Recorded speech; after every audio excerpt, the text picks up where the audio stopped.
આકાશવાણી ભુજ સમાચાર વિરલ રાણા વાંચે છે. નમસ્કાર. સોમવારથી શરૂ થઈ રહેલા સંસદના ચોમાસુ સત્ર પહેલા સરકારે આજે સર્વપક્ષીય બેઠક બોલાવી છે.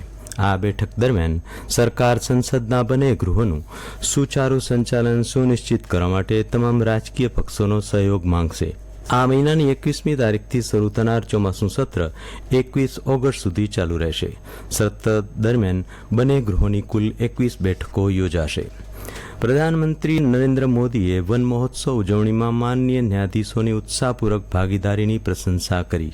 પર્યાવરણીય જવાબદારી પ્રત્યે નાગરિકોને પ્રેરણા આપવામાં તેમની ભૂમિકા પર પ્રકાશ પાડ્યો.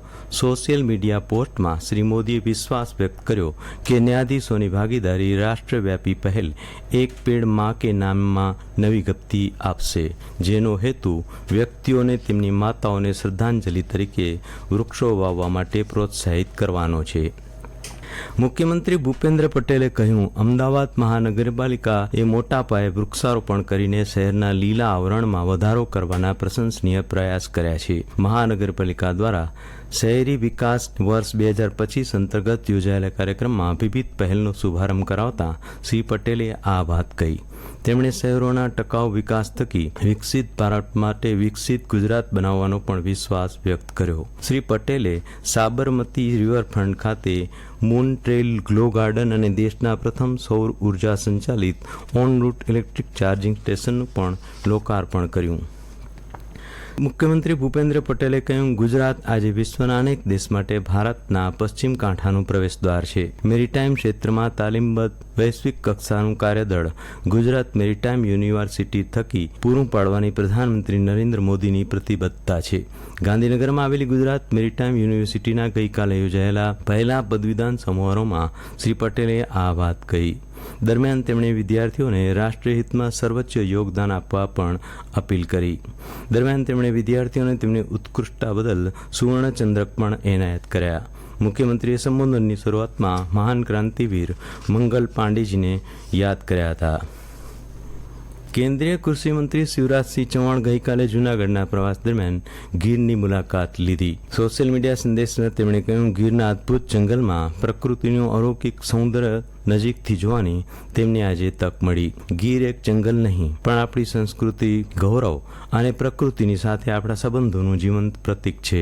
ગીરની સફારીમાં સરળતાથી જંગલના રાજા સિંહના દર્શન થાય છે તેમ ઉમેરતા શ્રી ચૌહાણે સૌને ગીર આવવા અપીલ પણ કરી. શ્રી ચૌહાણે જૂનાગઢના રાષ્ટ્રીય મગફળી સંશોધન કેન્દ્ર ખાતે યોજાયેલા કાર્યક્રમમાં જિલ્લાના ખેડૂતો સાથે સંવાદ કર્યો. ઉપરાંત તેમણે સખી મંડળ, સ્વસહાય જૂથની મહિલાઓ, લખપતિ દીદી બહેનો સાથે પણ સંવાદ કરી તેમના યોગદાનની પ્રશંસા કરી.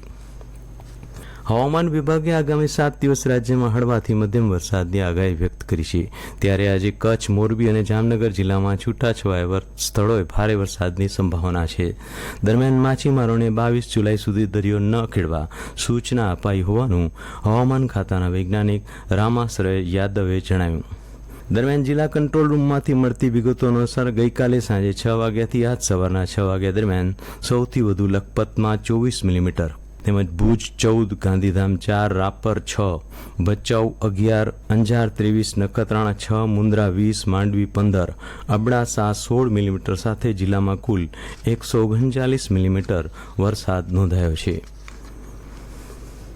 આદિપુરમાં કાયદો અને વ્યવસ્થા જળવાઈ રહે તેમજ બજારમાં ટ્રાફિક સમસ્યામાંથી લોકોને મુક્તિ મળે તેવા ઉદ્દેશથી 2 પોલીસ ચોકીનું આજે લોકાર્પણ કરાશે.